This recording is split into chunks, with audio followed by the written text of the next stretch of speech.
વધુ એક breaking news પર નજર કરીએ। હાર્દિકે હાઈકોર્ટમાં જે અરજી કરી હતી ત્યારે હાઈકોર્ટે હાર્દિક પાસે સોગંદનામું માંગ્યું છે। મહત્વપૂર્ણ સમાચાર મળી રહ્યા છે।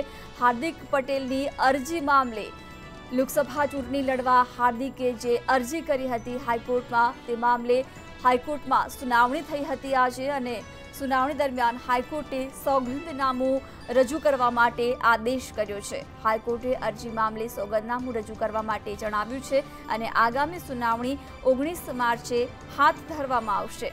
મહત્વનું છે કે હાર્દિક પટેલે લોકસભા ચૂંટણી અંતર્ગત હાઈકોર્ટમાં અરજી કરી હતી ત્યારે આજે તેની સુનાવણી થઈ હતી અને હાઈકોર્ટે સોગંદનામું રજૂ કરવા માટેનો આદેશ કર્યો છે।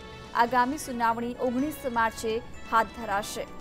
હાઈકોર્ટે અરજી મામલે સોગંદનામું રજૂ કરવા માટે આદેશ કર્યો છે। આગામી સુનાવણી 19 માર્ચે હાથ ધરવામાં આવશે। બ્રેકિંગ ન્યૂઝ મળી રહ્યા છે અમદાવાદથી। હાર્દિક પટેલની અરજી મામલે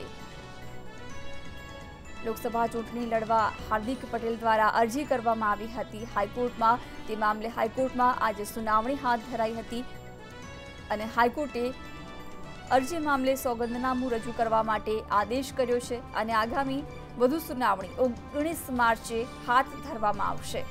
બ્રેકિંગ ન્યૂઝ મળી રહ્યા છે અમદાવાદથી। હાર્દિક પટેલની અરજી મામલે હાઈકોર્ટમાં આજે સુનાવણી હાથ ધરાઈ। લોકસભા ચૂંટણી લડવા માટે જે અરજી કરવામાં આવી હતી તે મામલે આજે સુનાવણી હાથ ધરાઈ ત્યારે હાઈકોર્ટે સોગંદનામું રજૂ કરવા માટે આદેશ કર્યો છે। હાઈકોર્ટમાં આજે સુનાવણી હાથ ધરાઈ હતી અને વધુ સુનાવણી આગામી 19 માર્ચે હાથ ધરાશે। આગામી સુનાવણી 19 માર્ચે હાથ ધરવામાં આવશે।